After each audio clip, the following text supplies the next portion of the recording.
Peace. Welcome to the culture here on the Black Star Network. I'm your host, Farajii Muhammad. Thank you so much for tuning in and being a part of the conversation.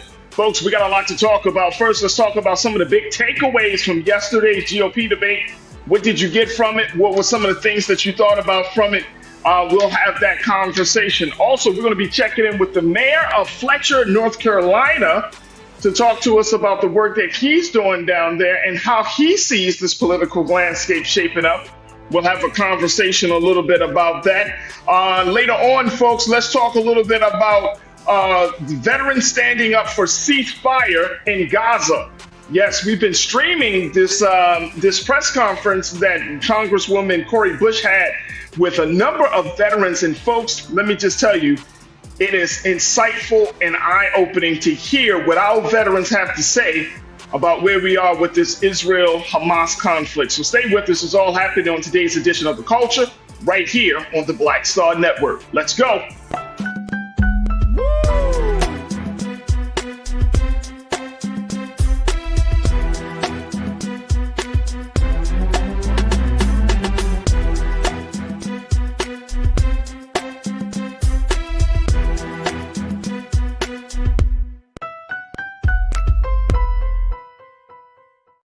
All right, folks, welcome to The Culture here on the Black Star Network. I'm your host, Farajii Muhammad. Thank you so much for tuning in and being a part of the conversation. We got a lot to talk about. So let me just let you know that you can watch us all right now as we are streaming live on our home network of blackstarnetwork.com. Make sure you do your due diligence, download the app, follow us on social media. And of course, we would love to get your financial support for the work that we're doing, empowering this digital movement. So go to blackstarnetwork.com and make sure that you show your support. And we truly thank you for your donation and for your appreciation of the work that we do. Also, we're streaming live on Amazon TV, on Amazon News, on your Fire TV, as well as Amazon Prime Video. You can find us there. We're also on Freevee as well as Plex TV 24 hours a day and 7 days a week. All right, folks, let's talk a little bit about some of the big issues, as there has been some big takeaways from yesterday's GOP debate. We talked about it yesterday with my sister Suzette Speaks, but I want to get your take if you want to share your thoughts, and you can be a part of the conversation as we're streaming live on Roland Martin's YouTube page, folks. And you can join us in the chat and be a part of our illustrious online culture crew. And yesterday, we saw some back and forth, but the winner seems to be former UN ambassador and former governor of the state of South Carolina, and what some people would say is a Nikki Haley win more than anything else. She had the one-liner of the night where she called businessman Vivek Ramaswamy scum because he had brought up her daughter into the conversation, and of course that got everybody going. But it was something else to see these candidates try to distance themselves from the presumptive frontrunner of this whole of the GOP, which is of course former President Donald Trump. And it was a way for them to show that they can stand on their own with the situation. So I want to kind of get your take on this, folks, as we want to hear from you directly as to what you saw. Some of you had expressed yesterday that this is another clown show in some cases, but did you feel it that way? Did you feel like the answers, they gave good answers? Do you feel like that some showed out better than others? We would love to hear what you got to say. Join us in the conversation right now. And I see all of y'all just joining us in the chat right now. Big shout out to the online culture crew.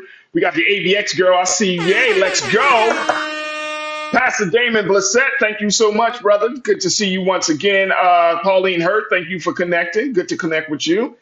Deidre Hall, thank you. Conscious Thought, love to see you. Thank you, brother, for checking in once again. Cindy D. Hello, Cindy. Good afternoon. There we go. You don't like my music? There we go. There we go. Karen Connor, good afternoon to you. And she said, good afternoon for Roger and Culture family. She was on vacation in Greece and Turkey. It's nice to be back with you. Well, Karen, thank you so much for coming back. It's good to see you once again. Brian Christian, thank you so much for checking in. It's always a pleasure. We got some new voices in the chat. BB Baby, Thank you so much for joining us. We truly appreciate it. NJ Osborne, thank you. Yep, thank you, brother, for watching. We appreciate you. Got my sister Corinna Denise in here, as always. Hey, Corinna. Lori Parks, it's good to see that. Lori, you say you didn't even want to waste your time watching the debate with vomiting emojis. Wow. You didn't even want to waste your time.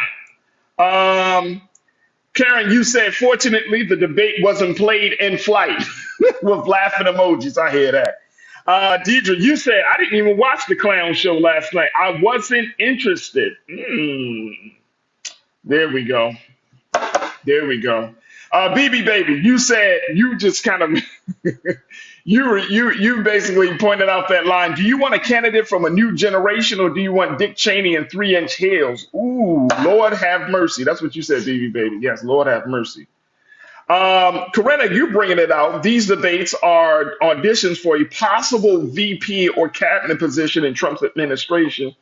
Cheeto head, that's what, if y'all don't know, that's Corinna's when she talk about former President Donald Trump. She calls him Cheeto head, knows he doesn't have to debate because his base is solid, strong, and racist enough to hold him down. Wow. Wow. So it wasn't really, it wasn't, I want to know, was it a game changing last day?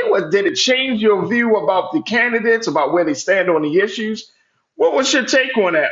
Let me just share this with y'all really quickly. I didn't think that it was a game changer. Let me just say that. I don't think that it was a game changer. I think that, matter of fact, it looked like it was more of the same. And I know that policy and everything, but I'm still not convinced, folks. I'm sorry. I am still not convinced that any of these candidates really know how to approach. And this is even can apply to former President Donald Trump. It's just, I just don't feel, it doesn't feel presidential. It seems like it's a high school debate.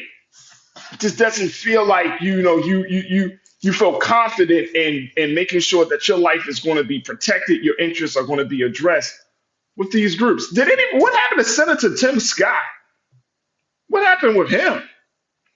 That's the other thing. What happened with Tim Scott, man? I really thought. Now we know Ron DeSantis took some jabs. He tried to definitely distance himself. But I'm trying to figure out what's going on with Tim Scott, because I think he might be dropped. He might be the next one to drop out of this situation. He might be the next one to drop out.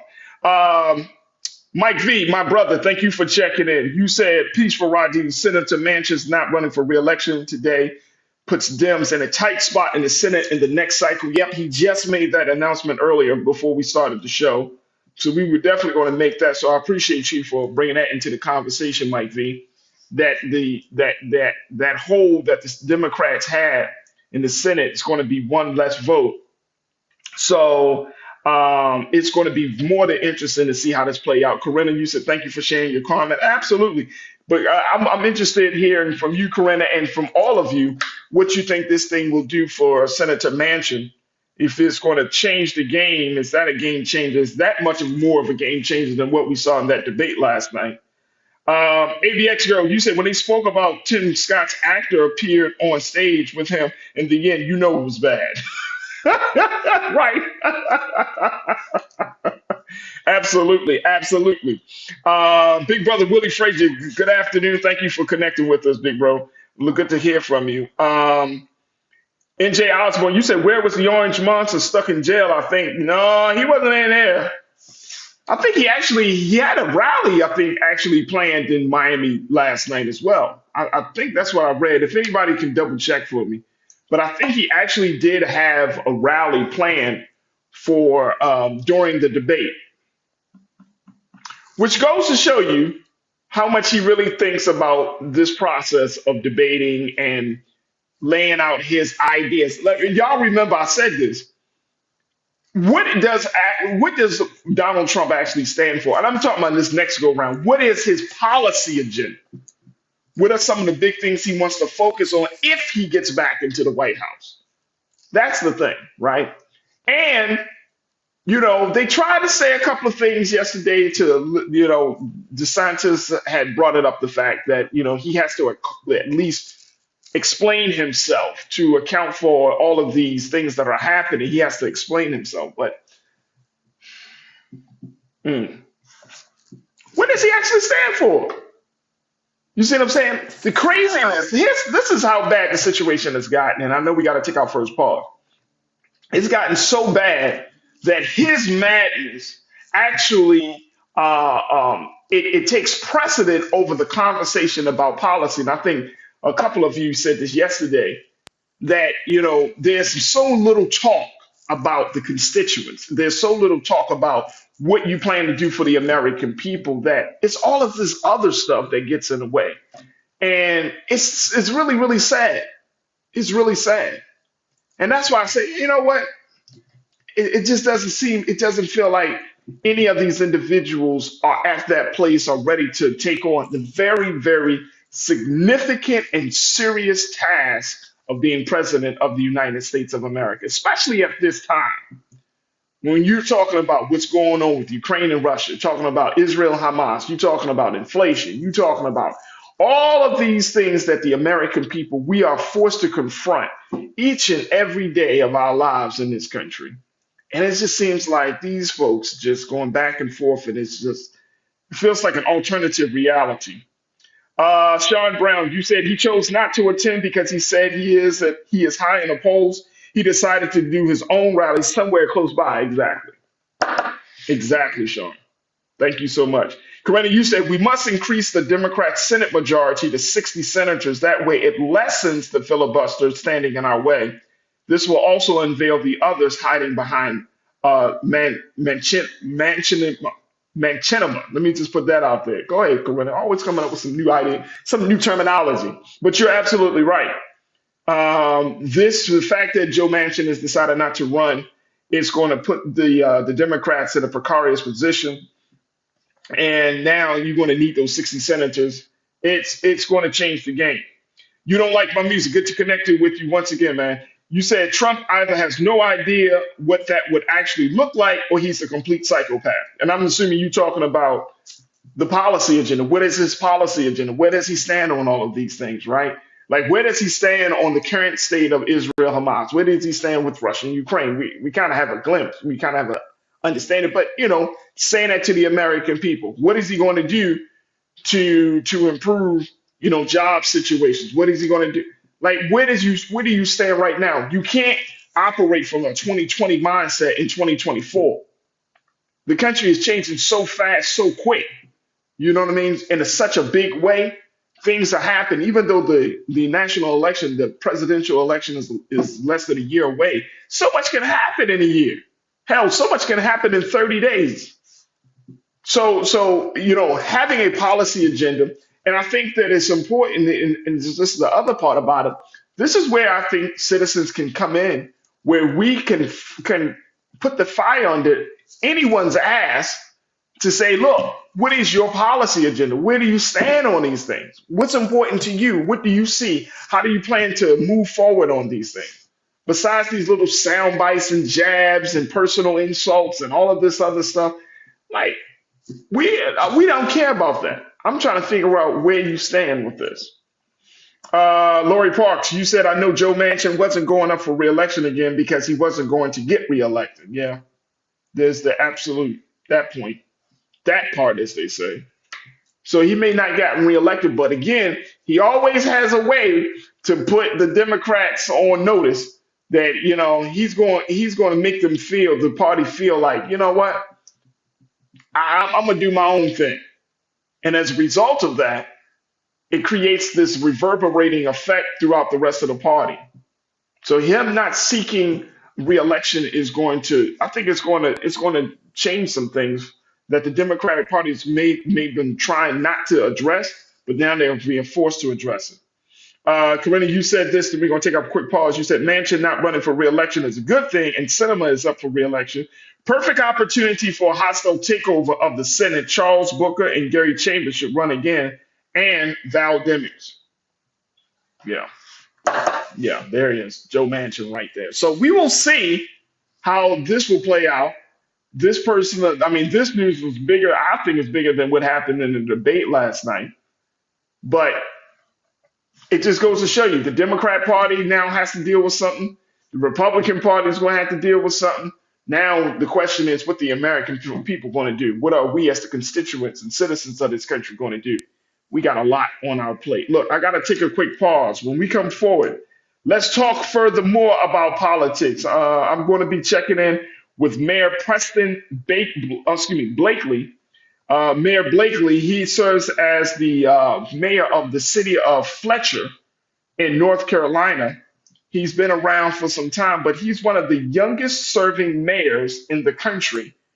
And we're going to talk to him. When y'all see this young brother, we're going to talk to him, get his take on the state of the affairs, get them his take on Black civic engagement, and so much more. Stay with us. The culture's just getting started right here on the Black Star Network.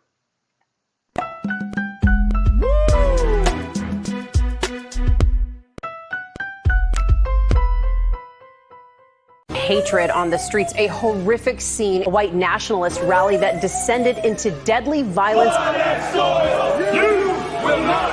White people are losing their damn minds. As an angry pro-Trump mob storms the U.S. Capitol, We're about to see the rise of what I call white minority resistance. We have seen white folks in this country who simply cannot tolerate Black folks voting. I think what we're seeing is the inevitable result of violent denial. This is part of American history. Every time that people of color have made progress, whether real or symbolic, there has been what Carol Anderson at Emory University calls white rage as a backlash. This is the rise of the Proud Boys and the Boogaloo Boys. America, there's going to be more of this. Here's all the Proud Boys, guys. This country is getting increasingly racist in its behaviors and its attitudes because of the fear of white people. The fear that they're taking our jobs, they're taking our resources, they're taking our women. This is white fear.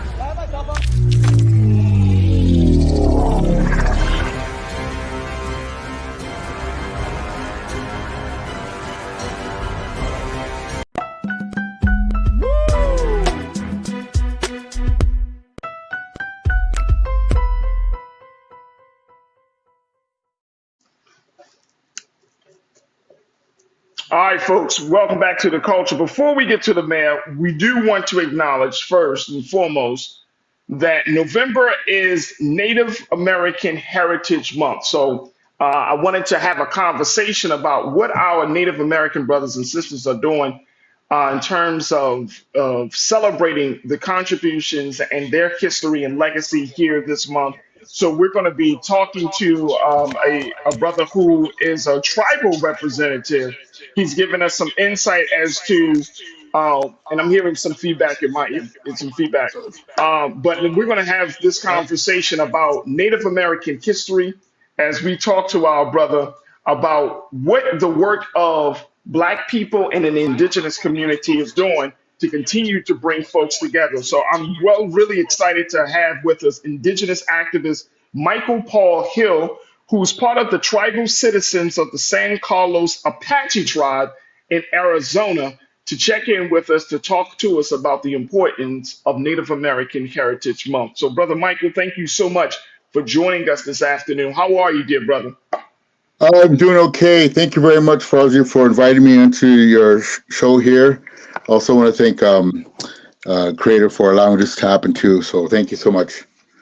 Absolutely, absolutely, brother. I can hear you loud and clear. Can you hear us?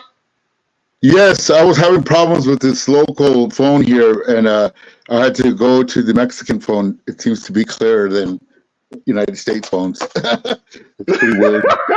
So we're streaming through Mexico right now just to get back to you, and when we could have just been directly to, Phoenix to you. So it's crazy. So anyway, it's a beautiful day today. We got you. Absolutely. It's a very beautiful day. Brother Michael, let's first start off with the fact that you are a tribal member of the San Carlos Apache tribe. For those of us in the audience who don't understand that there are different Apache tribes, can you tell us about the differences and tell us a little bit about the history of the San Carlos Apache tribe? Sure. The history has been in depth long. It spans North and South America, let's say. It also goes into the center of the earth where we emerged from, they say. And so in our culture, there's many types of Apaches, but the reality is that the name the Apache is the enemy that was given to Apaches by the Zuni Indians, one of our local neighbors here. And basically, it comes from the root up, which is a Uso-Tecan word meaning enemy or coyote. So we have been in history here in the United States really hasn't been really told at all. It's been, as we know, usually the war winners are the ones who are able to write the story. But St. Carlos has a history that goes all the way at least back to the Spanish Empire and their dealings, because this place was used to be in the territory of New Spain and also Mexico at the time. And we basically were here in the southwest northern Mexico area from Chihuahua down to Sinaloa. Sinaloa, Nuevo Leon, all the way up Durango, the mountains, everywhere Sonora. We were in those areas since they say time immemorial, from the beginning, and so we have split off from that point in time where we're all a member of different clans. My clan is called Be'etum, which means made for the yellow people. Be'etum is how we say in our language, and so that's my clan, and that clan has a direct link to, say, for example, a different place, and that place is in Camp Verde, Arizona, in those areas. And so we were switched around all over the place during the time of war, but back into like the 1920s. I believe it was until 1926 or after World War I when the United States really started hunkering down on giving citizenship to the native people. The Apache people, of course, Geronimo, maybe, I don't know if you don't. Geronimo was a medicine man who had he's just a normal man, first and foremost. And he went on a trading one day and came back to his family being slaughtered. And so that triggered the effect of what has transpired in American West, the Old West history, and the fantasy with Apache people, because from that point we have different writers coming in saying that we're fierce, we're marauding, merciless, all of these types of tones that they use to demonize people and groups. But in reality, our peoples were being cut down and slaughtered off just like that, and so that was the reality of that. Even to this day, we're still having to deal with the effects of this genocide that goes on. So, for an activist like myself, for example, I have no work with this tribe, even though they're my tribal people. They don't pay me to do anything. The activism work that I do is done from the heart, and inspired by God, by the Great Spirit, by the Creator. So my work takes me everywhere. It takes me to go see the Pope. It takes me to Nepal. It takes me south to Mexico. It takes me to Canada, wherever we need to go. It usually does that, and the motivation is only just to get the work done, basically. And that encompasses us involving ourselves with our other brothers and sisters all around the world, because we do have these lineages that have interacted with the Apache people. Right. For example, we have a lot of the Mexican people down here in the south here. We have people in the Philippines. We have people in Spain that have carried Apache blood in them. Still to this day, they're finding out, and later on, they're coming back to say, "Hey, this is where we're from. This is who we are," and things like this. And for me, I can't deny what has gone on in the history of our people. To be quite honest, there's a lot of history on us. And I didn't even know as much as I know now, being born one, because it's a whole different story, It's a hidden history. It's a hidden history. It's definitely a hidden history. Right. Hey, Brother Michael, I got to do this. I got to take another quick pause. When we come forward, let's continue to talk a little bit about why it's important for us to unveil that hidden history, especially now. And given the fact that you're talking to Black folks all across this country, And some of us may not even know what our lineage is, right? Our lineage is, excuse me. Some of us may not know what our family tree and our connections are to Native American communities. So I want us to continue to talk a little bit about, how you came to, learn more about yourself, learn more about your family, and why it is important to do so. So, folks, stay with us. We continue the conversation on the other side as we talk about November is Native American Heritage Month here on The Culture on the Black Star Network.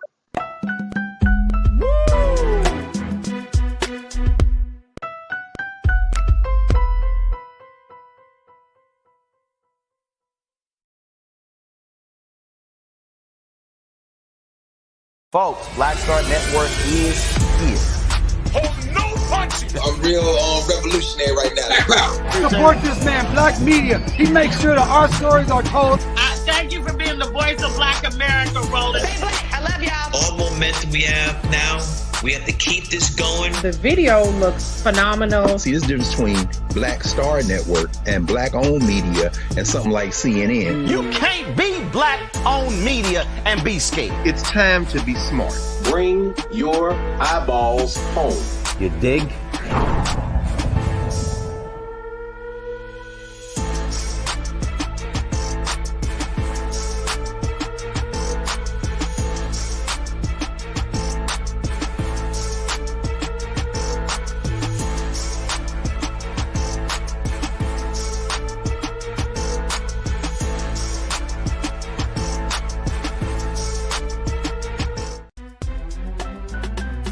I'm Farajii Muhammad, live from LA. And this is The Culture. The Culture is a two-way conversation. You and me. We talk about the stories, politics, the good, the bad, and the downright ugly. So join our community every day at 3 p.m. Eastern and let your voice be heard. Hey, we're all in this together. So let's talk about it and see what kind of trouble we can get into. It's The Culture, weekdays at 3, only on the Black Star Network. When you talk about blackness and what happens in Black culture, we're about covering these things that matter to us, speaking to our issues and concerns. This is a genuine people-powered movement. There's a lot of stuff that we're not getting. You get it, and you spread the word. We wish to plead our own cause. Too long have others spoken for us. We cannot tell our own story if we can't pay for it. This is about covering us. Invest in Black-owned media. Your dollars matter. We don't have to keep asking them to cover our stuff. So please support us in what we do, folks. We want to hit 2,000 people, $50 this month, raise $100,000. We're behind 100,000, so we want to hit that. Your money makes this possible.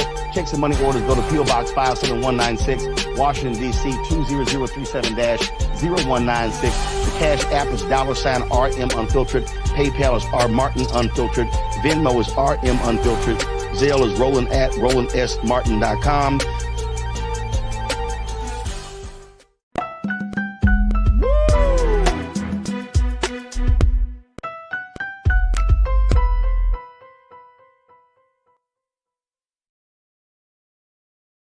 All right, folks, welcome back to The Culture here on the Black Star Network. I'm your host, Farajii Muhammad. We have been checking in with my brother Michael Paul Hill, who serves as an activist for the indigenous community. As today we are just doing our part to just acknowledge the fact that November is National Native American Heritage Month. And so we did not want to go through the month without acknowledging that we do have brothers and sisters who have a story, they have a history, they have a legacy, and who are part of our lineage, who are a part of our family. I know personally, I do have some Native American within my family bloodline. And so, it's always fascinating for us to become reconnected. And so I want to thank Brother Michael for joining us as he's checking in and serving as the indigenous activist. He's part of the tribal citizen of the San Carlos Apache tribe in Arizona. Brother Michael, thank you again for your time this afternoon. Let's talk a little bit about this history, because you said something I think is pivotal, which is, when you were growing up, you're a Native American, you're a Black Native American man, but you didn't fully understand your history. What changed for you? Was there a moment in your childhood? What was What was that moment, or what was that event that caused you to start looking deeper into your own family history? Uh, yes. Well, shoot, so maybe there was a time period, let's just say, I was about 20, 27 or something like this, and what happened with me, how the event changed, because it was pivotal to me. I completely quit going to school. I stopped going to the university and changed my major and everything like this because, well, it happened right here in this room where I'm at. And one night I started to feel things around me, or I don't know how to say it, but it was like this. And so I started going to the mountains, started reading about Apache people, and I thought, I want to start reading about why I'm like this. Who am I? And I wanted to find out a little bit more about me. So it was taking me into different places here in my own territory, down here to the Cochise Stronghold, down here by Tucson, going down into this area of Arizona, and just connecting to those spots, places where my ancestors were, and then I'd be there and just like standing there in the midst of all this place that history has been rewritten about, and or lies have been consumed and made, and all these things here. And here I come home that night, and this is a really was devastating to me because when I came home that night, there was things supernaturally changing around us, and lo and behold, I came to my bed where it is right here, and as soon as I started going to sleep, there was a noise like thunder right above me.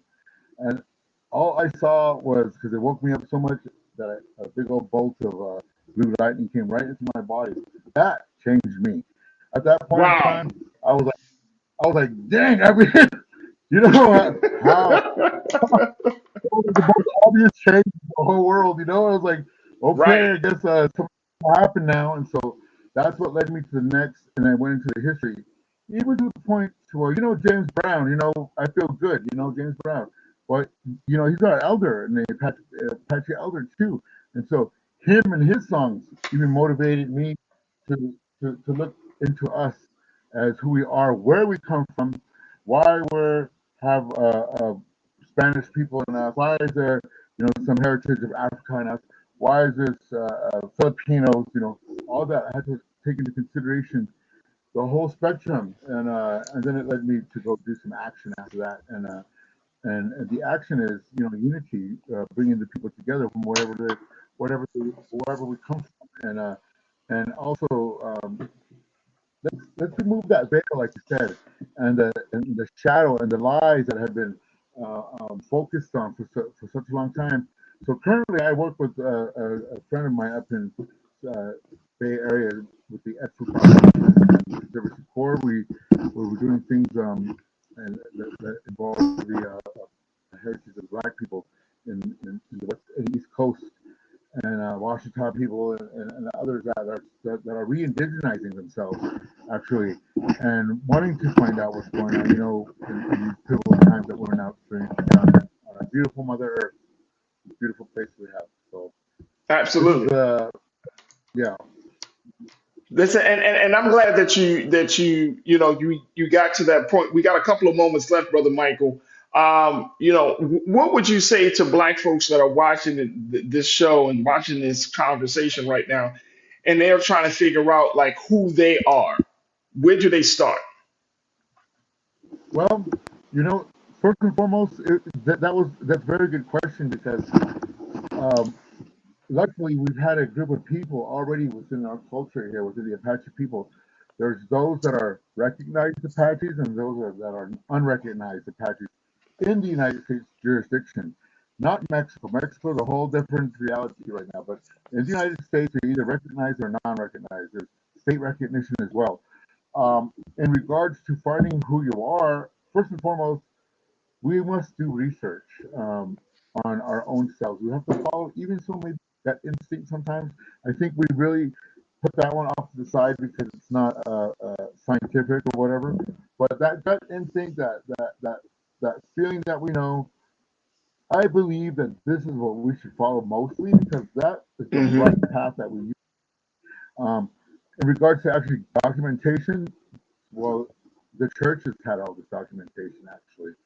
And unbeknownst to us, when we were finding out who's who's this Indian over here, what clan are they from, the reservations, on the other hand, we all have our own little system of who's true or recognized Apache and who's not.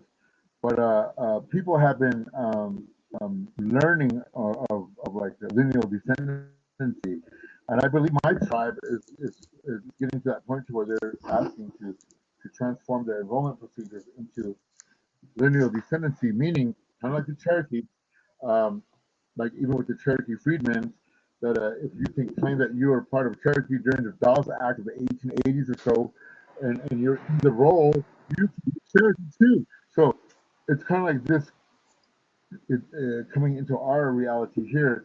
But to me, it doesn't matter if a person has one blood, I mean, obviously you should have culture in you to know who you are. A Filipino lady told me about our mountain spirits that we had, and she properly said the name. She called it Dawn, as I know it to be. She told me some stories that no one else would tell me that and she's from the Philippines, that I have never heard that is true. And it really tripped me out because I thought to myself, wow, this Filipino who was raised in the Philippine Islands, whose grandfather took off from the Navy and ended up marrying her grandmother and stayed there, had told his grandchildren about the stories of down here of the holy people of the mountain spirit. So it is important for us to listen to our elders. That's where we start. Oh yeah. Listen to your elders, your people that go there. They know. Sometimes they just don't want to be bothered by it because what the United States tendency to do, brainwash us. Absolutely. Throw things to our head that are not unworthy. Really, Right. But I think the point that you're making is absolutely correct, big brother. I think that if we listen to our elders, be curious about who is in our family bloodline, understanding where our people come from. It starts with, understand, this kind of desire to getting to know yourself in a much better place. So I think you're absolutely on point. A couple of folks from our online culture crew, Lynette Pinky. Lynette, you said there are a lot of blacks who have Native American blood. Josephine Baker and Bessie Coleman. Black slaves from the 5 civilized tribes. They have descended to our black and indigenous. You're absolutely right. I think, Lynette Pinky, that we all probably have some Native American blood in us. Because they were the original first people on this part of the earth. And so, we can't deny that. And I think more importantly, like the work that you're doing, Brother Michael, getting people to acknowledge, getting people to celebrate, but it's also getting people to recognize that this is a whole group of people that have been killed off predominantly in a wholesale fashion and has been, quote unquote, kind of erased from American history. And so it's going to take us, not those who were responsible for that, not white America, but black America, to make sure that history of that great people, what happened to that great people, is never forgotten. And so that's how I'm thinking. And that's why we're even having this discussion today. It's because I don't want anybody to ever feel like, they're not going to be seen. We see the Native American community. We understand the great struggle of the Native American people. And most importantly, we are a part of the Native American community. So I think it speaks volumes about where we are. Brother Michael, how can folks get more information about the work that you're doing, get more information about the San Carlos Apache tribe? No, they can also go online and go to Uncle Google, we listen to our uncles too and our aunties, and Google also can direct us there. I used to keep my website up. It would have, and I kind of let everything go for the moment because I was typically involved in doing work out of the country. If you want to go check people out, go to Facebook. Facebook is the way, and then Michael Hill if they want to know more about the work that I do. I don't really kind of like put too much out there because it goes heavy duty. It involves nation states and religious people around the world. Yes, sir. Absolutely. Basically, it's like this. I'm not trying to be like mysterious or anything like this. We made well, let's speak about it real quick. It's so the whole 1823 case of Johnson versus McIntosh, which separated us Native peoples from being indigenous folks, Aboriginal title to occupants, and so when United States in 1823 court case Johnson versus McIntosh took over our land through this system, which we're now under, reservation systems or treaties. The court decided that we were wards and they were the guardians. And to this very day, I use that terminology that they use because they want to erase it out of their existence because they have taken the land. So they refer to the doctrine of discovery. The doctrine of discovery was created in 1493 by Pope Alexander VI, which allowed kingdoms in Europe to come over here and colonize us, basically, and bring slaves from Africa to do the work. So this comes together like this. And so in 2016, we created a body, or 2015, a group of people who addressed this particular issue with the Vatican and went to the Geneva, Switzerland, and made a complaint with the Committee on the Elimination of All Forms of Racial Discrimination. And most recently, we asked that the Pope rescind it, reject it, take it out. And in March of this year, finally in print all around the world and TV everywhere, cable, he did that doing. So now that has happened, I always now say, well, what's the possibility of us getting our land back then? I mean, it's not always going to be returned back, but there's a lot of years of rent that could be back paid that I'm sure, corporations, tribes, and everybody else do those things, So things like this is in my mind too, but also the bringing together of the people. But those actions have already been made, and what are the next steps? For remembering, for life. Right. People got children to raise and grandchildren too. Absolutely. Absolutely. Like as a native, maybe not all natives think like this. I don't know, but I have a big head, so I try to think a lot. Right. Well, hey, brother Mike, we gotta stop it here. But I truly appreciate your time. I truly thank you for your insight and giving us some understanding about the importance of celebrating this part of our history. Because again, we don't talk about it. Being like Black History is Native American Heritage History Heritage Month. Native American Heritage Month is Black History Month. I mean, we're so intertwined, we're so locked into one another. And a lot of our culture crew members who are checking in from around the country are saying, yeah, I got Native American blood running through me. Who said it? Let me see something. Cindy D, you said the Indian people are so diverse. Absolutely. Brother Damon, you said I have Native Americans on both sides of my family. Absolutely. Cindy, you said my mom said her grandmother was full-blooded Cherokee Indian. It's hard to find documentation to prove that. Absolutely.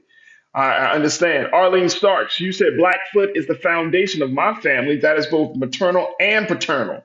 Right. Absolutely. So all of these things is a part of our history. And I just happy that we can have some conversation about the importance of it. So, Brother Michael, thank you so much for joining us here on The Culture to share and talk about the importance of celebrating November as Native American Heritage Month.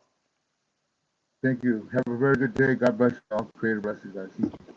You too, brother. Thank you. All right, folks, we're going to take a quick pause. When we come forward, let's talk to the mayor. Now we can talk to the mayor of North Carolina, mayor of Fletcher, North Carolina, Mayor Preston Blakeley, to talk to us about the work that he's doing there, how he is holding up as being one of the youngest mayors in the country, and what he thinks is what the landscape should be and how Black America should move forward politically.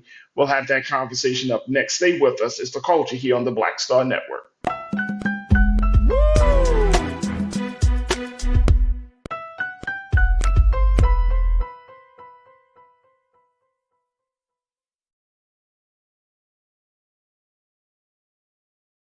Black Star Network is here. I'm real revolutionary right now. Thank you for being the voice of Black America. All momentum we have now, we have to keep this going. The video looks phenomenal. See, there's a difference between Black Star Network and black-owned media and something like CNN. You can't be black-owned media and be scared. It's time to be smart. Bring your eyeballs home. You dig? When you talk about blackness and what happens in black culture, we're about covering these things that matter to us, speaking to our issues and concerns. This is a genuine people-powered movement. There's a lot of stuff that we're not getting. You get it, and you spread the word. We wish to plead our own cause. Too long have others spoken for us. We cannot tell our own story if we can't pay for it. This is about covering us. Invest in black-owned media. Your dollars matter. We don't have to keep asking them to cover our stuff. So please support us in what we do, folks. We want to hit 2,000 people, $50 this month, raise $100,000. We're behind 100,000, so we want to hit that. Y'all money makes this possible. Check some money orders. Go to P.O. Box 57196, Washington, D.C. 20037-0196. The Cash App is $RM Unfiltered. PayPal is R Martin Unfiltered. Venmo is RM Unfiltered. Zelle is Roland at RolandSMartin.com.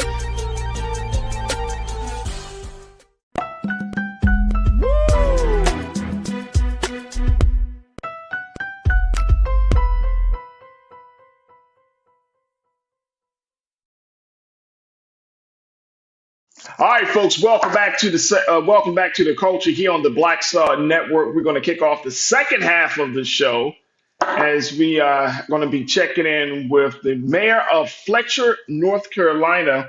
We're going to be checking in with Mayor Preston Blakeley to talk to us about the work that he's doing down in North Carolina, as he's a young black mayor down there that's doing some great things, and get his take on where we are politically. Folks, we have been streaming live on our home site at blackstarnetwork.com. Make sure you go to our website today. Make sure you download the app on all of your devices. Follow us on social media. And of course, please give something to help us power us in this digital movement. Now, if you want to join us in the conversation with Mayor Preston Blakeley, or if any time that you want to join us as part of our online culture crew, just go to Roland Martin's YouTube page.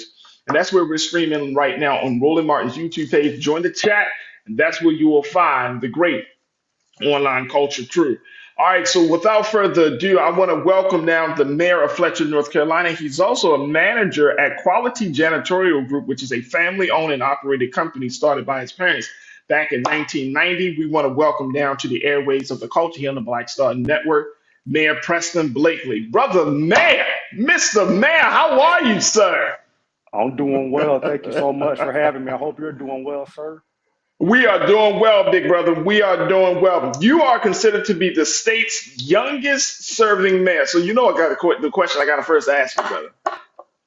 How old are you? Yeah, good question. It's an easy answer, but let me answer it in a way that captures the whole context of me being elected. So right now I'm 29 years old. I just celebrated my birthday last Monday, October 30th. Oh, happy birthday, Mr. Mayor. Happy birthday, sir. Thank you. I appreciate it. But I've been serving in my role as mayor for 2 years. Prior to being mayor, I was on my town council. So when I was first elected, I was 25, and I ran my first campaign at 24. So I'm a young guy, but we need representation from young folk and black folk. That is a phenomenal, and I'm sure that people around the country, black folks around the country, are just blown away by the fact that you are the mayor of Fletcher, North Carolina. How many folks are in your city, brother? Yeah, sure. So according to the census, we have about 8,500 residents. About 88 or 89% of those residents are white, 4% are black, 3% are Asian, and then everything else in between. But it's a growing town, and I'm glad to be there. But it's definitely not a town that, in general, looks like me. So I'm a bit of an anomaly in the place that I'm in. Wait a minute. So let's go back to this. Wait a minute. What is the demographic breakdown? How many white people are in your town versus black people? So out of 8,500 residents, about 88 or 89% are white, and about 4% are black. Wow. And talk to us about this process that you are embarked upon, it becoming from the council person to becoming mayor. How did that go for you? Yeah, it was a really smooth transition going from council member to mayor. And I want to back up a little bit about how I even decided to run for council, to try to get in this political arena. Because it was a place I had never been into. I had worked for politicians before, interned for politicians, but it was when they were already elected. So I had never been on that campaign role before. But I was interning with the local municipality, and they were making the decision to build a police station. And they were deciding to build this police station in the center of a predominantly Black neighborhood. And at the time, I was working on my Master of Public Affairs degree, which is a degree for folk that want to go into the administrative side of government. So be like a city manager, or in layman's terms, like the CEO of Walmart, and then the CEO works for the board. So I was headed to that realm to be a city manager. And there's this dichotomy that exists where you have the policymakers, so the elected officials, and then you have the administrators that implement the policy. And I was talking with the city manager. I'm like, man, I really disagree with that decision to build a police station there for a multitude of reasons that I'm sure your viewers and you can guess. And I asked him, I said, well, what do you do if you're a city manager and you disagree with a decision that your council is making? And he said, well, we're not here for that. We're here to implement those decisions and make it work. And I'm somebody that wears my heart on my sleeve, so I just couldn't rock with that. It just wasn't sitting well with me. So I graduated and I decided to go work for my family business, which is one of the biggest blessings in my life, truly, because it keeps me on the ground and keeps me proximate with Western North Carolina. But nevertheless, that same year in 2019, when I decided to go work for my family business and do this janitorial work, I still cleaned the buildings, truly. And I got my Master of Public Affairs degree in 2019. That same year, I decided to go run for council. I had never done it before, but I figured it out along the way. And I talked to people, and I had a lot of community support, a lot of friends supporting me. My family, my number one support system. They were out there knocking on doors with me every single day, talking to residents, or the thousands of residents daily. We made phone calls, sent postcards, hosted events, the whole nine. And then 2 years after getting elected in 2019, my mayoral predecessor decided he didn't want to run for re-election. He was actually the first Black mayor of Fletcher, so I'm the second Black mayor in a row. And he said, Preston, maybe you should run for mayor. And I said, Mayor Whiteside, are you sure? You don't want to do it? Like, we're working good together. But he was done, and he encouraged me to do it. And I decided to make that leap, and I kind of replicated the same campaign moves that I did when I ran for council. And I knocked on those doors every single day, and I sent the postcards, I made the phone calls, the whole nine, the work that I needed to do. And that's not saying it didn't come without heartache, it didn't come without struggle, but we got to where we needed to be, and I was elected mayor in 2021, and now I'm serving this term. Man. Come on, brother. Come on. Can we get like him? That man needs a horn or something, man, because that's not easy, brother. I appreciate Mr. it. Man, brother, that is not easy, man. That's not easy. First and foremost, big shout out to your family. There we go. There's a little something for you. Big shout out to your family and to your community, to the folks that have supported you all this time. But it's so impressive to hear you. I mean, you're 29 years old, but you've been doing this for some time, for a few years now. And many folks would say that you are exactly what Black America has been talking about. So I got a couple of questions in regards to race, because of the fact that you are the mayor of a town that is predominantly white. How did that race piece come up, especially in a state like North Carolina? Did you feel like you had to really climb the mountains, or did your predecessor, and big shout out to your predecessor for even kind of blessing you, because that's exactly what we're looking at, right? But did he have to make some moves to kind of lay the groundwork for that? How did that happen? Because I'm sure that was a struggle, or was that not part of the struggle? No, absolutely. Race is always a factor. This as a Black man living in America. I know this. Everything that we do is intertwined with race, in my eyes, truly. And Rod Whiteside, the first Black mayor of Fletcher, I give him so much credit, because he broke that glass ceiling for me. He broke that glass ceiling for me so that I'm able to sit in this chair right now and serve as the mayor of my town. Now, we're talking about race and how it showed up, because it has showed up, and I apologize, my dog's barking, but it It's has all showed good. up, right? When I was running for mayor, I'll never forget, they defined when I was watching the news and they saw my name at the bottom and they said I got elected, they defined my election as divisive. And that wasn't a word we had heard before in the town of Fletcher for any election, but this one was defined as divisive. And I think it's accurate. And I'll tell you why I think it's accurate. The day before my election, or 1 or 2 days before my election, my mom and I love my mom to death. She was helping me put out door hangers, just reminding people to vote, just giving one last, explanation about why you should vote for me, why you should vote for Preston Blakeley. And I'm going to all these doors I've already been to and talking to all these residents I've already talked to and saying, this is your polling place, it's the time you can vote, and this is where you need to vote, and this is why you should vote for me.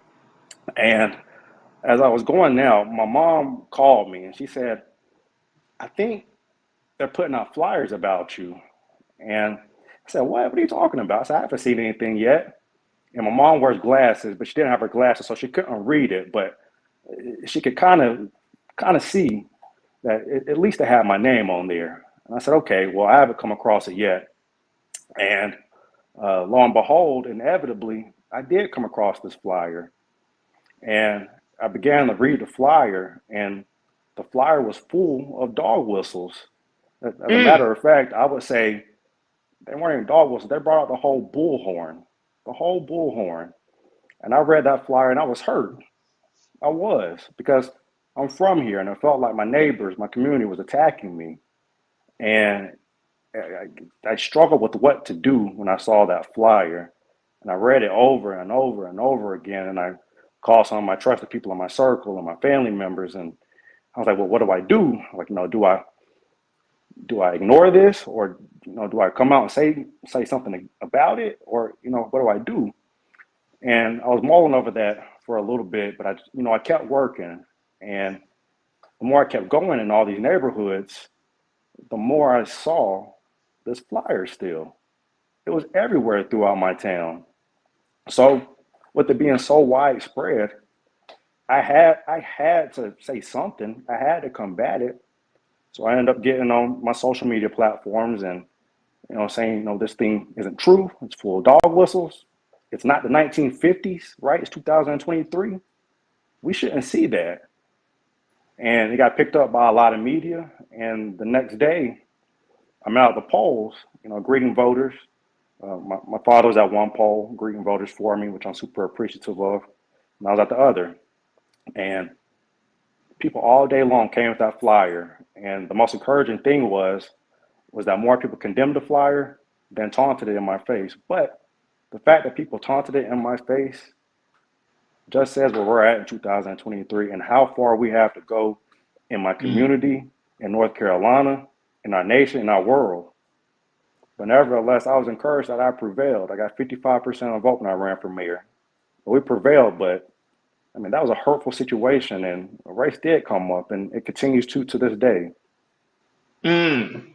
Mr. Mayor, I got to take a quick pause. When we come forward, more conversation with you. I want to pick your brain a little bit, brother, because people are so inspired to hear your story today. The culture crew is just on fire to see a young black man in the role and position that you're in, not just because you're mayor, but because you have a political insight, and more importantly, you're not just talking about it. You're being about it. You're doing it. So, we thank God for you, brother. So, look, we're going to take a quick pause. When we come forward, more conversation with Mr. Mayor Preston Blakeley, the mayor of Fletcher, North Carolina. Folks, stay with us. It's The Culture here on the Black Star Network.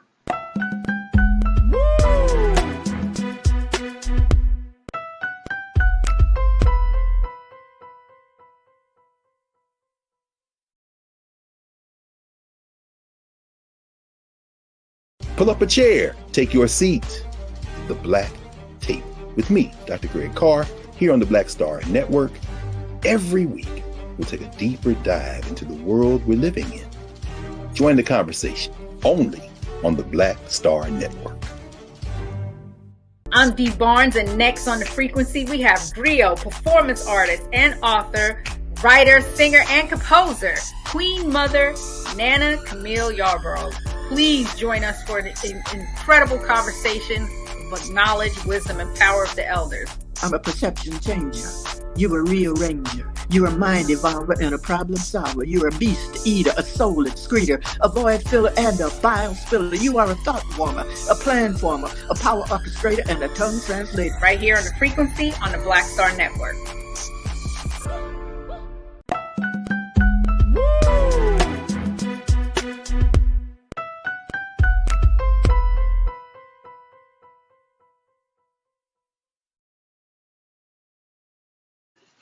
All right, folks, welcome back to the culture right here on the Black Star Network. I'm your host, Farajii Muhammad. Been talking to Mr. Mayor Preston Blakeley, who is the mayor of Fletcher, North Carolina. This is young brother here is doing it real big, and what a great time to have a conversation with the young brother, the brother who is inspiring so many folks.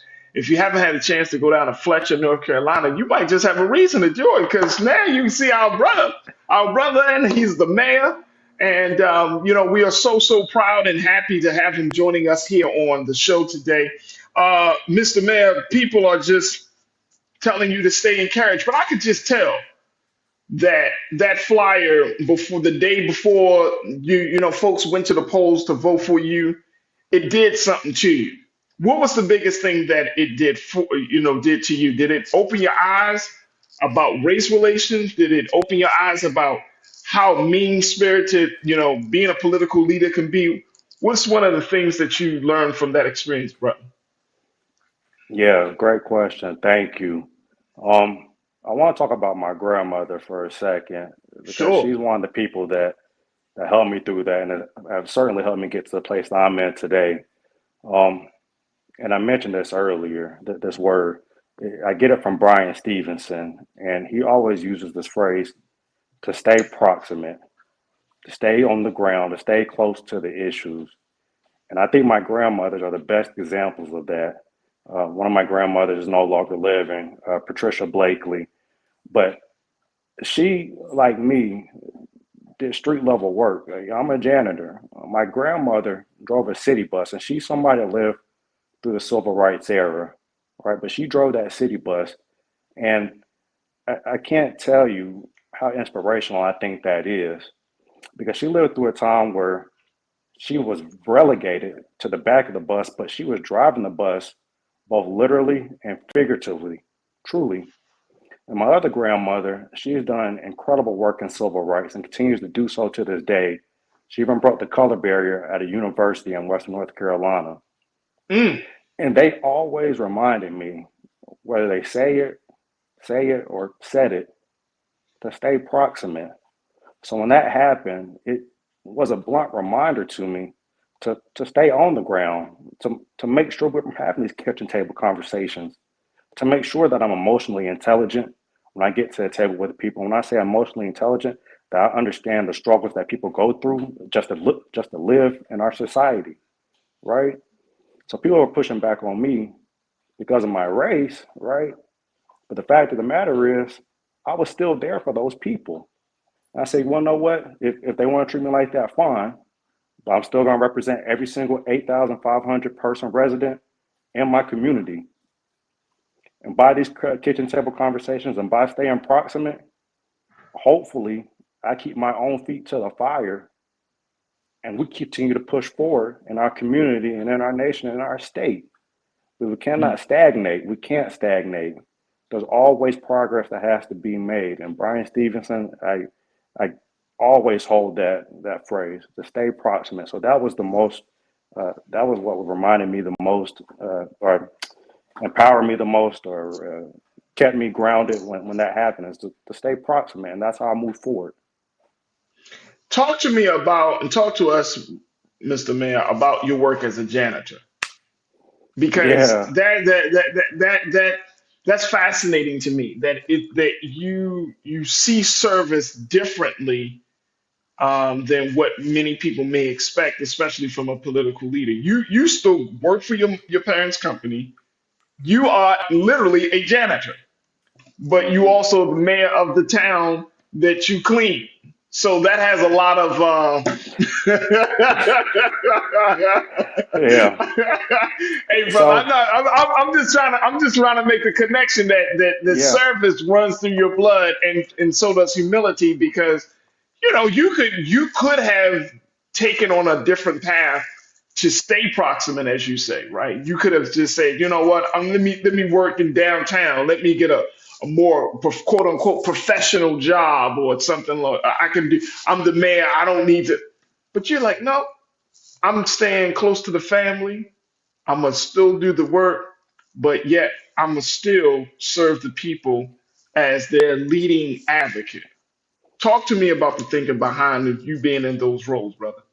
yeah. And thank you for bringing that up because that's something I hold close to me actually.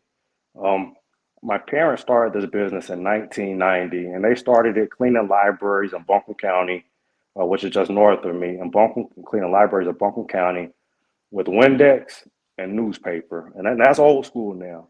That's old Windex, school. yeah, That's old Windex school. and newspaper. So we're talking about starting from the ground up. I'm talking about my entire life.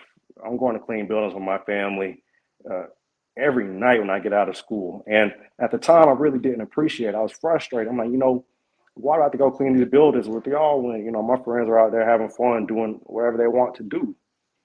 But it instilled in me a lot. I got to realize from a pretty young age how hard people have to work to make that living, right? Mm. And I have this master's degree, so I can go out here and I can get XYZ job in the professional world, but that's not what I want.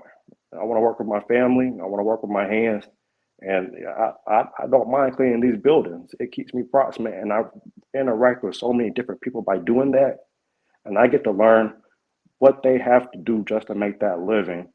And I think Mm. that connection when it comes into the political realm is so key because when we look at the elected leaders that we have right now, they're not janitors, right? They're not working at fast food, right? They're Right, not far working at from. the right, they're not working at these street level jobs. And they lack this emotional intelligence because they don't understand what people are having to do. So they're not able to sit down and connect with people on this level that I think that I'm able to do because I do that work and I have my entire life. And I think it's so unfortunate that we don't have working class people in these elected positions because we're making Mm. all these decisions, and the majority of the decisions that we are making are for working class people, right? So when I'm able to go there and I'm able to be emotionally intelligent, I'm able to connect with these people. I'm able to take my job that I do, cleaning these buildings, my education, and what I've learned being an elected official and connect it all together. And hopefully, I hope I make the best decisions for all my constituents and all my residents here in my town. I'm just gonna let that sit for a minute because I think that speaks volumes about the heart that you got. Thank you. And it's refreshing to say the least to see a brother like yourself keeping himself in that position, keeping himself in that position. What do you see happening politically? Because by you being a young black man, you are exactly the voter that parties are looking for, whether you're talking about the Republican Party or whether you're talking about the Democratic Party. You are right there, smack dab in the middle of that age group where civic engagement and political activism and all of those things intersect with one another. What do you see on a national level, Brother Mayor? Do you see that young black folks like yourself are becoming more politically engaged and more civically engaged, or are you seeing that young people are now turning away from politics and looking for alternative ways to try to get their voices heard and try to get their interests and values met? I really think it's both in a way. I'm a young person, so I still interact with young people. My friends are young people in their mid to late 20s or early 30s, and these folk are politically engaged and they want to be activists and they want to be involved. I think it's the system that we're in that prevents them from being involved. For example, to be a, a state level state senator or a state representative in North Carolina, You earn $14,000 a year. Mm. How can they be involved in that system? How can anybody be involved in that system? Right? We're not going to get those working class people. We're not going to get those young folk. We're not going to get potentially those black folk or anybody for that matter, because you can't make a living doing a full-time job for $14,000 a year when you're driving from all the way West North Carolina, where I am, to Raleigh, our state capital, 3 or 4 hours away. That's not possible, right? But nevertheless, I think young folk should be more involved in local politics, truly, because this is the work that's street level. This is the work that impacts you on a day-to-day basis. You know, these are our police departments, right? And that's a huge thing. These are our roads. These are our schools, our parks, things that we interact with every day. So I see these young people and they're talking to me, right? They're talking to me about these issues, but I'm not sure they're talking to the other people that they may not be able to connect with as well. Right? I use Instagram. I use social media, and they're connected with me through social media, but these other folks, it's just not really happening. And I see them using social media as a vehicle to push forward the issues that they care about. And the issues that they care about are often political. But more than anything, we need to have an accessible, right? An accessible and equitable political system that's welcoming of people, so they can have somebody they can actually believe in and be inspired by. And I'll make this one last point, because that inspiration part is important, I think. I always show up for the young folk. I always go talk at schools, whether it's elementary or college classes, because you typically don't see somebody that looks like me in this position. But I want these people to be able to imagine themselves in my position, because I do not want to be the last, and I will not be the last. And I'm currently reading Barack Obama's memoir, and he talks about when he was making that decision to run for president, and he referenced his ability to inspire. And whether you like Barack Obama or not, whether you agree with his policies, I think he's right. He did have that ability to inspire. We're talking about a black man that went to the highest office in the land. And in his memoir, he referenced this picture that I think we've all seen of this young black kid in the Oval Office. And Barack Obama bends down and the kid rubs his hair. And he's like, your hair is like my hair. That's inspiration. So we need to be our leaders that can inspire. And we need to have a political system that is accessible. And we need leaders that are emotionally intelligent that will listen to these young folks so they will be engaged. That's what we need in my eyes, not only in my community, but in this entire nation. I gotta take another quick pause. Mr. Mayor, we got a few moments. Can we steal a few moments left? Because I just want to ask some final questions from you. Sure. Is that okay, sir? Absolutely. I don't want to impose on your time, but I'm just enjoying the conversation so much. Thank you. No, I'm here for you. I'm here for your viewers. I'm here for this community. Hey, brother, I'm enjoying this so much. Look, folks, post your questions, your thoughts in the chat as we are talking to Mayor Preston Blakeley, the mayor of Fletcher, North Carolina. I would love to hear what you got to say as we share. And this brother shares so much knowledge and wisdom and talk about his experience as being the mayor of Fletcher, and more importantly, him being a public servant. I don't think we can use this term lightly, because this is exactly what this brother is. He is a public servant, and that he needs to be supported, he needs to be uplifted, and more importantly, he needs to be protected all the way up to the top. Public servant. Folks, stay with us. The conversation continues on the other side, right here on The Culture on the Black Star Network.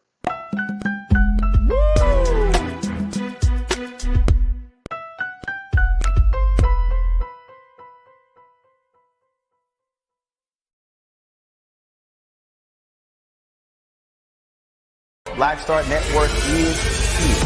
Oh, no punch! I'm real revolutionary right now. Thank you for being the voice of Black America. All momentum we have now, we have to keep this going. The video looks phenomenal. See, this difference between Black Star Network and black-owned media and something like CNN. You can't be black-owned media and be scared. It's time to be smart. Bring your eyeballs home. You dig? When you talk about blackness and what happens in black culture, We're about covering these things that matter to us, speaking to our issues and concerns. This is a genuine people-powered movement. There's a lot of stuff that we're not getting. You get it, and you spread the word. We wish to plead our own cause.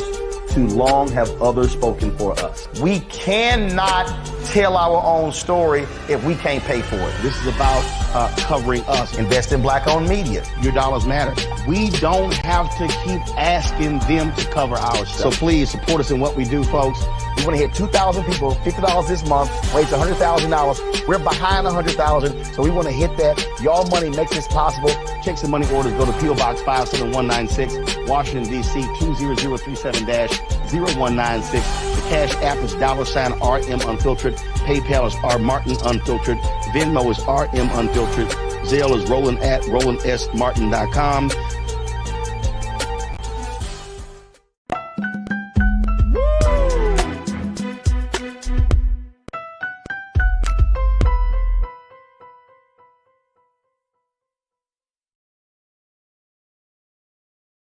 Folks, welcome back to the show. I have been chatting with Mayor Preston Blakeley, who serves as the mayor of Fletcher, North Carolina. This 29-year-old brother is doing big things in Fletcher.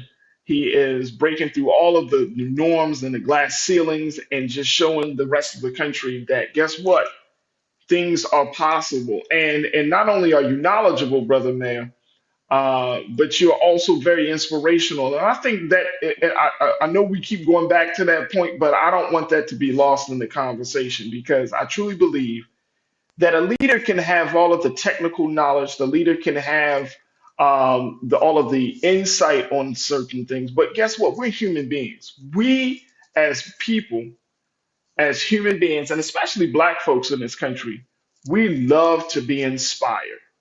And going back to what you said about former President Barack Obama, I think that was a huge part of him getting into the office in 2008 and then coming back in 2012, his ability to inspire. Matter of fact, it's so funny. I was just reading his words last night, to be honest with you, because he, for the 15th anniversary, the 15-year anniversary they did in Chicago 15 years ago, this past Saturday, he was elected to office as the first Black president. But I was just reading some of his words, and he was talking about democracy, the state of democracy, talking about the importance of having an inclusive democracy.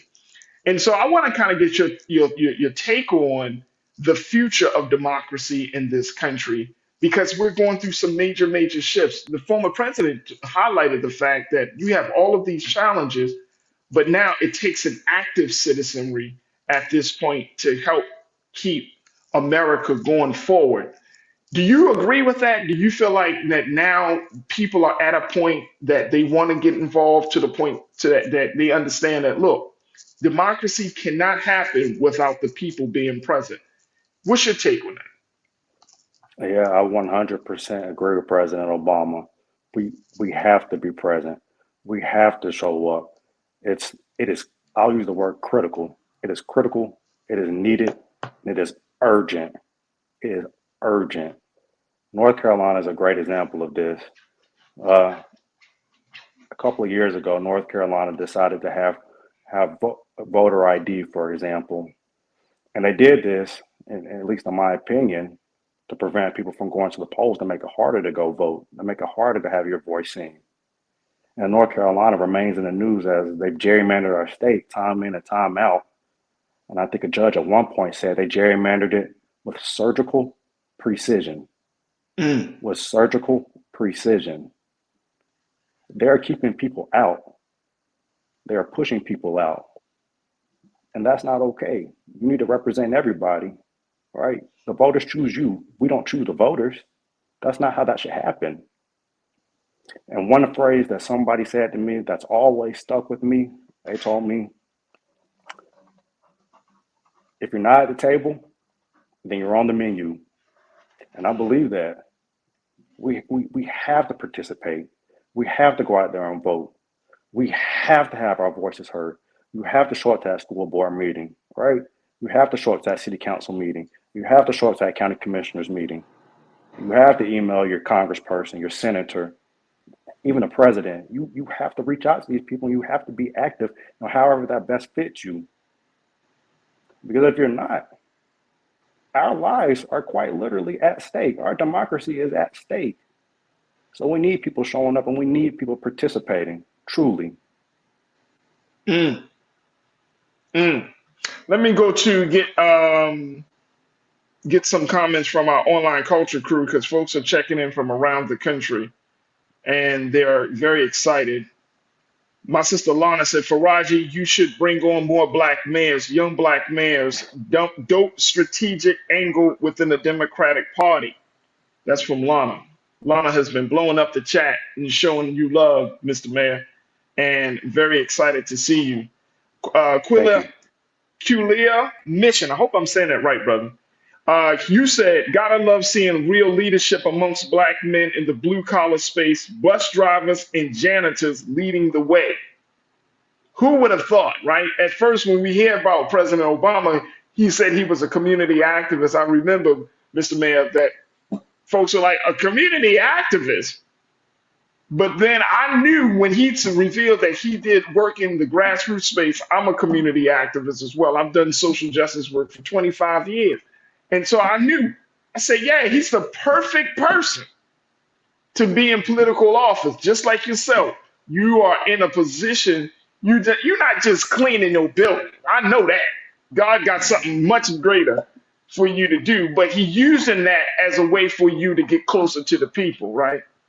And so there's something there in that process of service. Because I used to do janitorial work myself, and people are like, you used to be a janitor? It's hard a humbling it's hard work and it's humbling, right? But guess what? Just something that you shared, it is the opportunity to learn people on a human level. Yep. If you can clean behind someone, come on, man. Don't get me. You want to have me taken to go to church, Mr. Man. I can't deal with you right there. Let me see this. Carolyn Harrison said, "Congratulations to Mayor Blakeley. I'm very impressed. We need a lot of people with your courage to step up to the plate. Thank you." Thank you. Thank you. Pastor Damon Blissett said, "Stay encouraged, brother." Thank you. Absolutely. Absolutely. Cindy D said he cleaned up in his town in more ways than one. Hey, I'm gonna steal that. I'm gonna put that one in my back pocket. I like that. Cindy D, thank you so much. Mr. Mayor, we got a few moments left with you, and again, we appreciate your time to be with us. And you are always welcome to come back on the Culture on the Black Star Network, man. This is your home. If there's no other media space that you want to go to get a message out, to get a word out, or just simply reconnect with the folks across the country, please think of us here on the Culture on the Black Star Network. But I'm wondering, you are in a very protected space. Even though you have experienced some things even in your hometown, you're still in a protected space. Are you thinking about moving from that layer of protection to go into, either statewide leadership or even national leadership? You never say never. I will say, I want to run for re-election, at least one more time for mayor. And I really appreciate the local level of government because I can see the impacts happening on a day-to-day basis. Whereas you look at Congress and they didn't even have a Speaker of the House for weeks. And they couldn't get anything done. You look at North Carolina, some years we go without a budget, and that's unfortunate. And I appreciate the things I'm able to accomplish at the local level. I want to continue to accomplish those things, but I don't rule out state level or anything else. So we'll see what the future holds. You'll see what the future. I like it. That was a political answer, though. You probably got something cooking, don't you, Mr. Man? You got something cooking. I'm focused on Tyler Fletcher. There you go. That's my guy. I appreciate it. We got a few moments left. Mr. Man, what would you like to say to the people, especially in this time where it seems like hope does seem to be kind of fading? A lot of our people are struggling. We understand that there's a lot of things that we could be excited about, but then there are a lot of things that are bringing great anxiety. What do you tell your people, your constituents in Fletcher, North Carolina, and what would you like to tell the rest of Black America about what you're seeing, and more importantly, the vision that you have about the state of our people? Yeah, you said a word there, hope. You said it may be fading, and that's not what I want to hear. The one thing I want to hear, and the one thing I want to express is that I hope more than anything is that you all hold on to hope, because I'm holding on to hope. And I know sometimes it's hard to get out of bed to go clean those buildings. I know sometimes it's hard to go work that job. I know it's hard to code switch, but hold on to that hope, right? We can do this. We can do this collectively. Collectively, our community, the people on the ground are strong. So let's hold on to this hope and let's show up. That's half the battle. Hold on to that hope and just showing up. Absolutely. Absolutely. Is there anything that that folks outside of Fletcher can do to support you in the work that you and your administration is doing at this time? The one thing I'll ask people to do, and I'll go back to showing up, is to go to your local council meeting, go to your commissioners meeting, go to your school board meetings. They're making decisions about you, and this local level of government is the most tangible level of government. We're always so hyper-focused on the state and the federal level, but the decisions right here that are happening at the local level at your school board are impacting your kids, right? The decisions that are happening in the city councils are impacting your livelihood, your pockets, your own backyard. So get involved, show up, have that discourse, participate, and don't be on the menu. Have that seat at the table. It is critical. Mm-hmm. Absolutely. Don't be on the menu. Don't be on the menu. We ain't being on the menu. Not this 2023, Mr. Mayor. We ain't being on the menu no more. That's Are not right. being on the menu anymore. Big brother, I want to say thank you. I want to thank you for your time today, but more importantly, I want to thank you for your heart, your mind, and your spirit. Because it is, like I said before, it's refreshing, and it speaks volumes about where we are. And I'm lit up right now, just lit up, man. I can't really express the excitement, but I really believe that God has put his hands on you, and that, for you to do some great things. And the people of Fletcher should be very, very proud to have you as their mayor. You are an upstanding brother, as far as I can see, based on what I'm hearing from you. You have shown some great wisdom and knowledge, and I just want to say thank you, brother, for being so good for the culture. Thank you for being a light, and more importantly, thank you for embodying hope for our people that need hope today. So thank you, and thank you once again. Give her your love and our peace and blessings to your family, because they've done a fantastic job in keeping you on the right track. And I know it's not easy. I know it's going to be a lot of pressure, brother, but trust and believe you were made for this. You were made for this. You were made for Thank you. this. So thank you, brother. I truly Thank y'all. appreciate you. Appreciate y'all. Thank you. Absolutely. Absolutely. Our brother, Mayor Preston Blakeley, the mayor of Fletcher, North Carolina. Thank you, Mr. Mayor, for joining us here on The Culture on the Black Star Network. All right, folks, we got to take a quick pause. When we come forward, more conversation. Stay with us. It's The Culture right here on Black Star Network.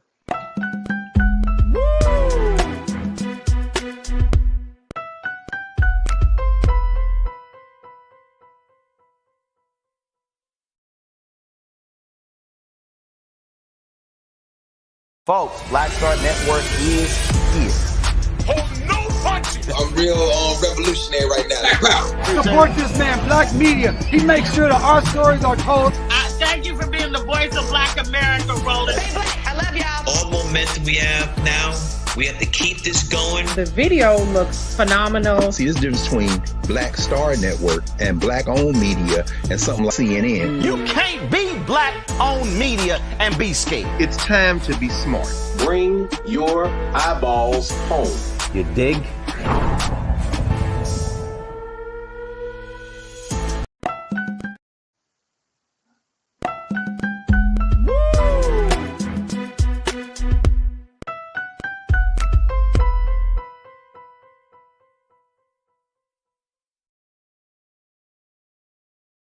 Man, oh man, welcome back to the culture, man. Oh man. You know, there's some conversations that you really just like really touches you. And I'm gonna be honest with y'all, crew. That was one of those conversations. That was one of those conversations. I see so much light in our brother. So big shout out again to Mayor Preston Blakeley, man, and his family.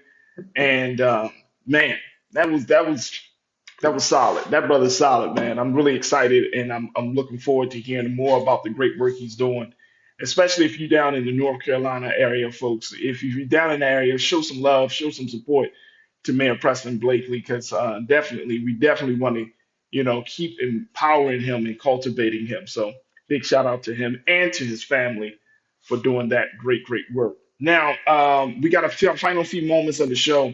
If you did not see a stream that we had live streamed earlier today, I wanted to just play a quick clip of a press conference that Representative Cori Bush had hosted around veterans calling for a ceasefire in the Gaza, in West Bank and Gaza Strip, in that Israel-Hamas conflict. And it is so enlightening. I posted it on my social media. I think when you hear directly from veterans, and this is something I just wanted to play for a quick moment, hearing directly from veterans the impact of war and all that it encompasses, that it brings a different perspective to the conversation about what should be going on, what should not be going on. If you have not been keeping up on the news or about what's going on between Israel and Palestine, since October the 7th, a little bit over 30 days ago, there have been thousands of lives taken as a result of that Hamas attack in Israel. There was 1,400 lives that were taken, Israeli lives, they say mostly children, on that day.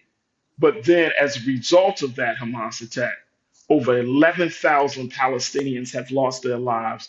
4,300 of those 11,000 have been already children. This is some footage from AP Associated Press of just from this morning. The rubble, you can see the devastation. And so veterans and activists and political leaders are calling for a ceasefire.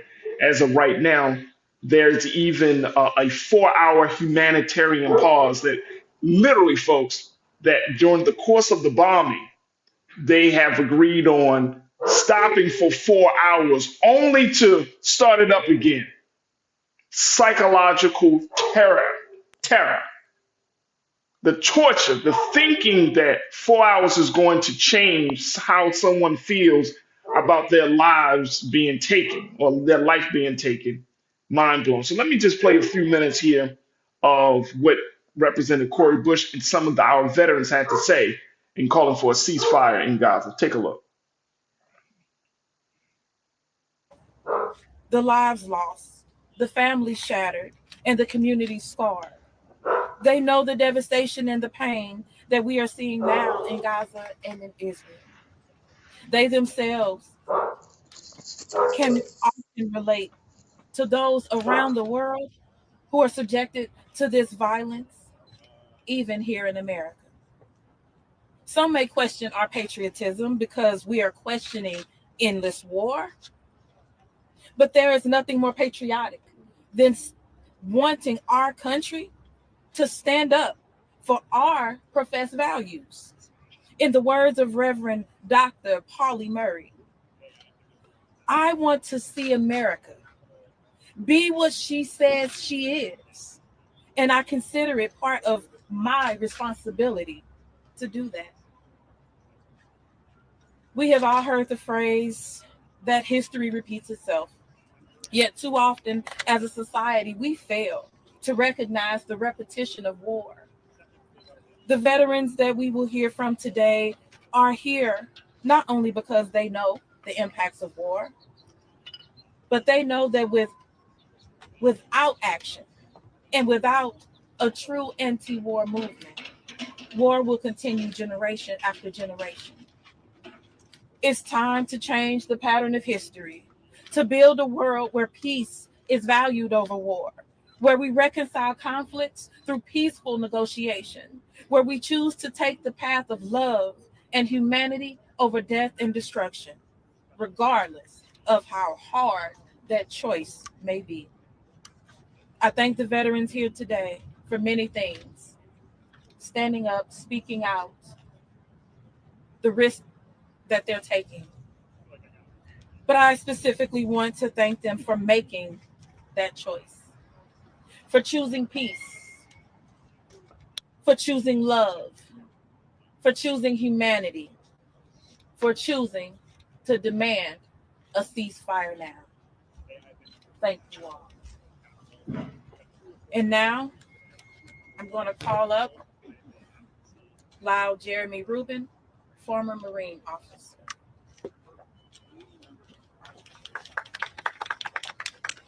Thank you, Congresswoman. Thanks to everyone, Brittany, everyone else who helped organize this event.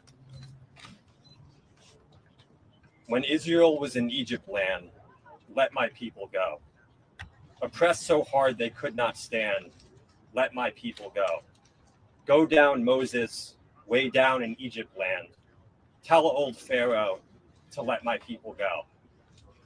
Since childhood, I've heard these words from one Passover Seder to the next, bellowed by the legendary singer and actor Paul Robeson. My great uncle and aunt have hosted the Seder for decades, and they have always gone out of their way to connect our people's story of oppression and liberation to that of others. When Robeson performed the famous slave song in 1965, he was drawing a line from the Jewish freedom struggle to the Black freedom struggle.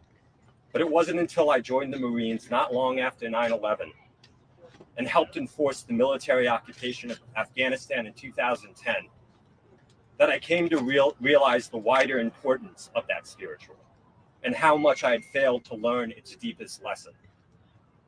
When I developed lethal targeting packages for strangers on a safe intelligence watch floor, I knew I wasn't playing the part of Moses. When I accompanied my Marines on armed foot patrols, where we menacingly paced through the fields of frightened farmers, I knew I wasn't on the side of liberation.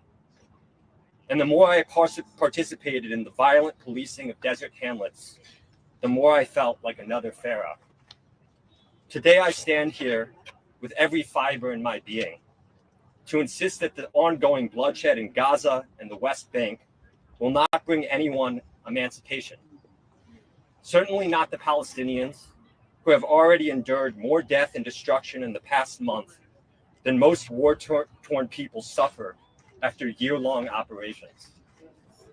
But not the Israelis either, who are only fueling the flames of resentment and rage that brought both Israel and Palestine to this awful crossroads in the first place. After 20 years of fighting our own war on terror, and after hundreds of thousands dead, have we still not learned it's impossible to kill one's way to safety, to freedom?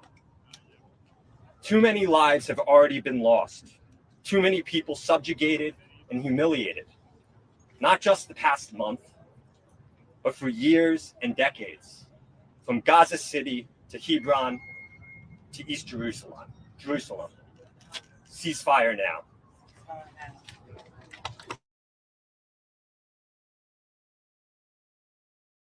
Here, folks, as you can hear, that is just one of many of the veterans that spoke earlier this morning to show their solidarity for the Palestinian people and to be a part of the chorus of to call for a ceasefire in Gaza. And the question again was posed to Representative Bush at the end of the presentation of all of the veterans. You know, what does this group, these veterans have to say about the 4-hour humanitarian pause? And as I was watching this and I was reading about this pause, it made me think about just the simple fact that we are losing our humanity each and every day, where as much as we may disagree with one another, the lengths that we would go, that folks will go to make a point. And at some point, it has to end.